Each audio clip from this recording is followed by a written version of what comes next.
Does your church really need that new piece of equipment that you've been eyeing, or that new trend that you saw on TikTok that you want to give a shot? Today, we're going to talk about how to better understand what your church needs so that you're not wasting time, resources, and energy. Let's dive in.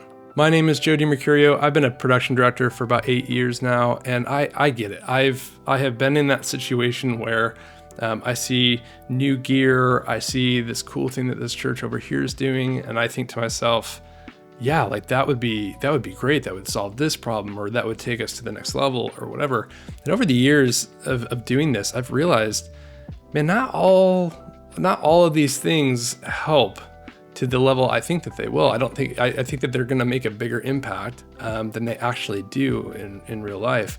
And over the years, I've gotten a little bit better at filtering out these cool things that I see and determining what is best for the church that I'm serving, the church that I'm at. So in this video, I want to dive in and just share some thoughts I have on identifying what your church needs, not what the church down the street is doing, or the mega church over here, or whatever, but what's your church doing?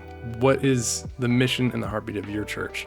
And filtering your gear purchase decisions through that, filtering your trends that you're wanting to try through that, and really honing in on the needs of your local church. Now, let me get this out of the way first. I love gear. I love audio consoles. I love the engineering side of what we do. I love all of that. But let me ask a question. What's the point in investing in your organization without knowing, first, what's actually important to the organization, and second, how your team plays a role in furthering the mission of the organization?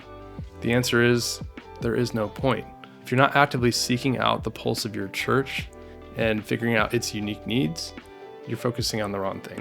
Yet the reality for so many of us in our seats is that we don't fully understand what a win for the organization is, and we kind of end up playing this game of pin the tail on the donkey with the church's resources. Before doing anything, we have to fully understand what a win looks like within our organization. Before we buy equipment, before we do upgrades, before we put in a new process, we have to clearly understand the organization's expectations for us and what a win really looks like. And that starts with building a sandbox. So what do I mean by building a sandbox? Well, a sandbox is a phrase that I use to describe the boundaries that our team gets to play in, right? We get to build our sandcastles in. And if we don't have clear and established borders, that sand spills out, right? And that looks like getting distracted by some new piece of gear, or maybe what other churches are doing that we think are cool that, we want to take and apply to what we do, but in reality, it's not actually going to serve our church. So I'm going to give 2 examples of like goals, directives, targets, whatever you want to call them, that help our team kind of build its borders of the sandbox. So the first is, our church prioritizes the guest experience. We want to create a distraction-free environment that allows us to consistently bring our best to our services. So the key words to focus on in that first example is distraction-free and consistency.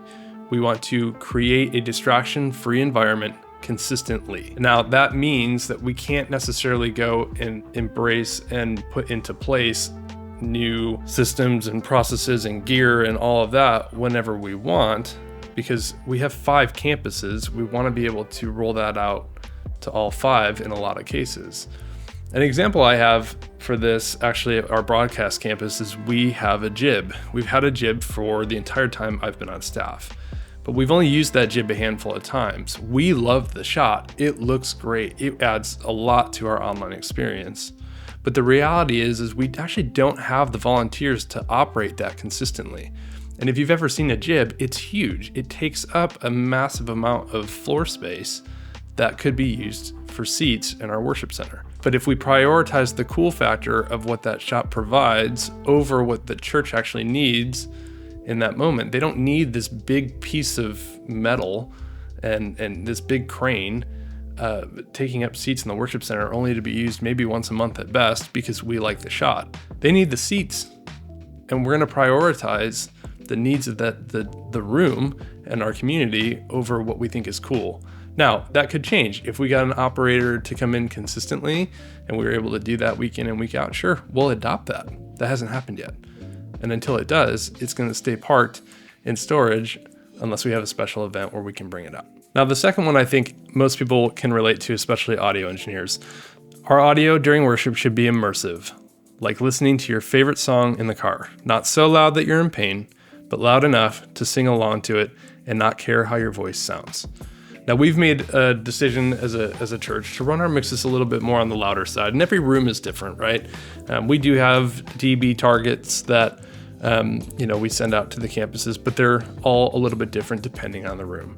But the end goal, the end result for us is that we want to have an immersive mix reaching our congregation. We want people to feel comfortable to sing, comfortable to be able to sing loudly, and not have to worry so much about what the people around them hear them sounding like.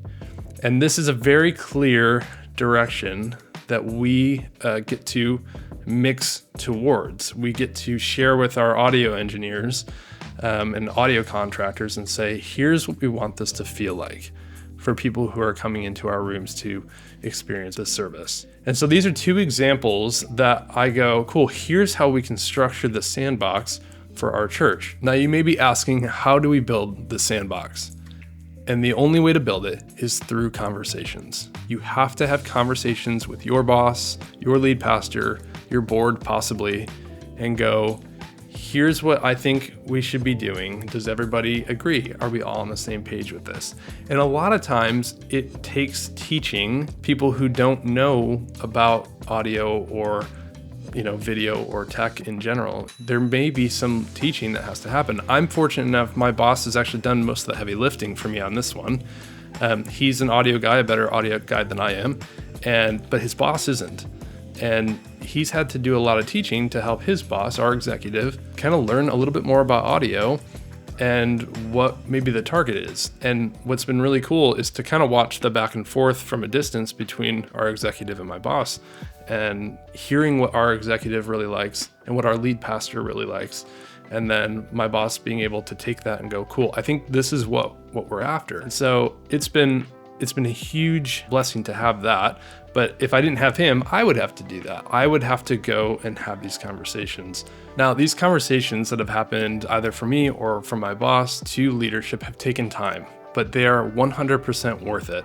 Having a very clear directive and a direction that we know we get to head and a very clear target eliminates so much confusion, so much frustration from leaders down to us, and even from us up to leaders. It's clear we are all on the same page. And that is extremely freeing to know and allows us the ability to just go, yep, here's the target, here's what we're after. Did we hit it? Did we not? As I'm sure we all know, we get a lot of feedback as a production team, and having this Sandbox established with leadership and our boundaries and the clear goals and clear objectives established with leadership helps us not get sidetracked on side quests because we've received feedback that challenges it, right? We don't necessarily have to act on every piece of feedback and get distracted from what the actual win is for our organization. So I have a question for you. What's one thing that you've done in the last year that's helped you understand your church's production needs better? Let me know in the comments. I love these types of conversations. I love growing as a leader. I love hearing new ideas. Please share them below. If you like this video, please hit like, please subscribe, and I'll see you in the next one.